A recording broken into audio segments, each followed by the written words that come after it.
بسم اللہ الرحمن الرحیم الصلاۃ والسلام علیک یا سیدی یا رسول اللہ وعلی آلک و صحابک یا سیدی یا حبیب اللہ۔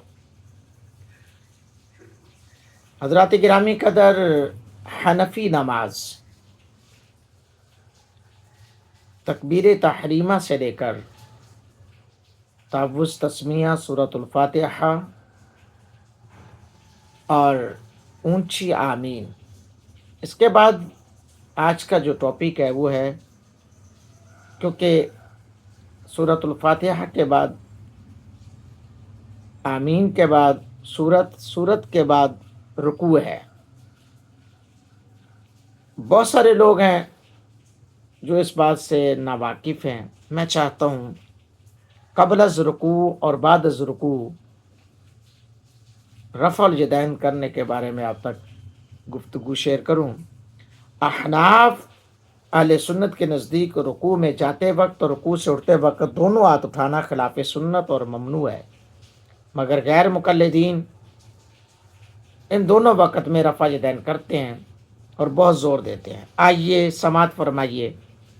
نماز میں رکوع میں جاتے اور رکوع سے اٹھتے وقت رفع الیدین کرنا مکروہ اور خلاف سنت ہے، جس پر بے شمار احادیث آپ کے سامنے رکھوں گا اور بے شمار احادیث موجود ہیں۔ ترمذی شریف کے اندر، ابو داؤد شریف کے اندر، نسائی شریف کے اندر ابن ابی شیبہ نے حضرت علقمہ سے روایت کی۔ آپ فرماتے ہیں کہ ایک دفعہ ہم سے حضرت عبداللہ ابن مسعود رضی اللہ تعالیٰ عنہ نے فرمایا کہ کیا میں تمہارے سامنے حضور کی نماز نہ پڑھوں؟ پس آپ نے نماز پڑھی، اس میں سوائے تکبیر تحریمہ کے کبھی ہاتھ نہ اٹھائے۔ امام ترمذی نے فرمایا کہ ابن مسعود کی حدیث حسن ہے۔ اس رفع یدین نہ کرنے پر بہت سے علماء، صحابہ و علماء تابعین کا عمل رہا۔ اللہ اکبر۔ ابن شیبہ نے حضرت براء ابن عازب رضی اللہ تعالیٰ عنہ سے روایت کی، حضور علیہ الصلوۃ والسلام جب نماز شروع فرماتے تھے تو اپنے ہاتھ اٹھاتے تھے، پھر نماز سے فارغ ہونے تک نہ ہاتھ اٹھاتے۔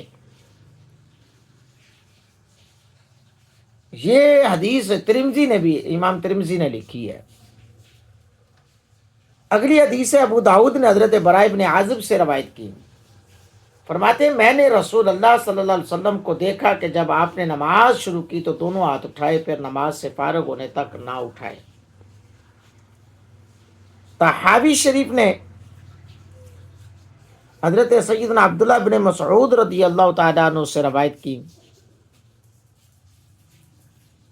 کیا فرماتے ہیں کہ آپ پہلی تکبیر میں ہاتھ اٹھاتے تھے، پھر کبھی نہ اٹھاتے تھے، یعنی نبی پاک صلی اللہ علیہ وسلم پہلی تکبیر میں ہاتھ اٹھاتے تھے، پھر کبھی ہاتھ نہیں اٹھاتے تھے۔ حضرات گرامی قدر، ان احادیث سے واضح طور پر یہ بات سمجھ آ رہی ہے اور پتہ چل رہی ہے کہ نماز میں رفع الیدین بعد از رکوع قبل از رکوع کرنا منع ہے۔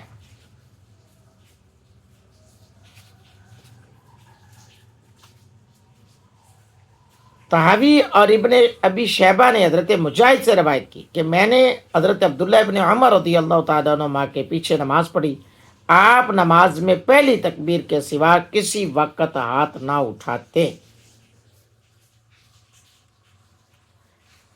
اللہ اکبر۔ حضرت براء ابن عازب رضی اللہ تعالیٰ عنہ سے دار قطنی نے یہ روایت لی ہے کہ انہوں نے حضور علیہ السلام کو دیکھا، جب حضور نے نماز شروع کی تو ہاتھ اتنے اٹھائے کہ کانوں کے مقابل کر دیے، پھر نماز سے فارغ ہونے تک کسی جگہ بھی ہاتھ نہ اٹھائے۔ تو حضرات گرامی قدر، ان تمام حدیثوں سے واضح طور پر پیغام مل رہا ہے کہ قبل از رکوع بعد از رکوع رفع الیدین کرنا خلاف سنت ہے اور منع ہو گیا۔ تو لہذا حنفی مکتبہ فکر کے لوگ اسی لیے رفع الیدین نہیں کرتے۔